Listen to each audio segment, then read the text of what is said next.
দিনভর আন্দোলন, সড়ক অবরোধের পর সরকারের পক্ষ থেকে শিক্ষার্থীদের আমন্ত্রণ জানানোয় বিকেল 4টায় তুলে নেওয়া হয় প্রথম ধাপের আন্দোলন। এরপর 12 সদস্যের প্রতিনিধি দল সচিবালয়ে দেখা করেন উপদেষ্টা নাহিদ ইসলাম ও আসিফ মাহমুদের সঙ্গে। পরে সন্ধ্যায় দ্বিতীয় দফায় আবারও রাস্তায় নামেন তিতুমীর কলেজ শিক্ষার্থীরা।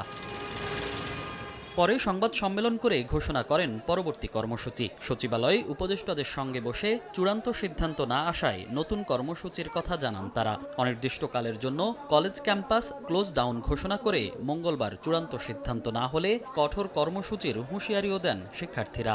আমরা সাধারণ শিক্ষার্থীদেরকে মাঠে নামিয়ে দিয়ে জনদুর্ভোগ তৈরি করতে চাচ্ছি না।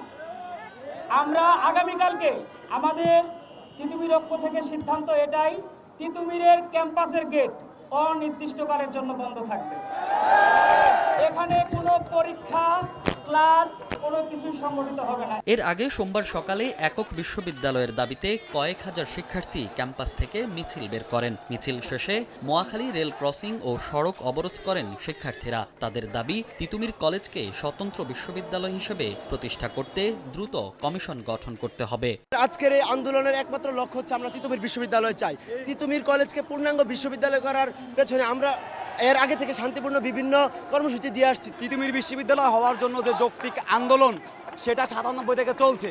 ঢাবি আমাদেরকে নিয়ে যে শিক্ষা বাণিজ্য চালাচ্ছে, আমরা এটা চাই না। ওরা যে আমাদের উপর অগ্রাসন চালাচ্ছে, আমরা সেটাও চাই না। ওদের থেকে অনেক ভালো পড়াশোনা করে, অনেক ভালো ইফোর্ট দিয়ে আমরা ভালো রেজাল্ট করতে পারি না।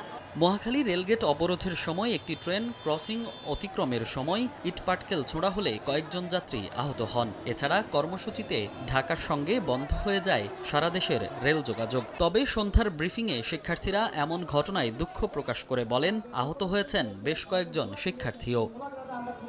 মনির হোসাইন, সময় সংবাদ, ঢাকা।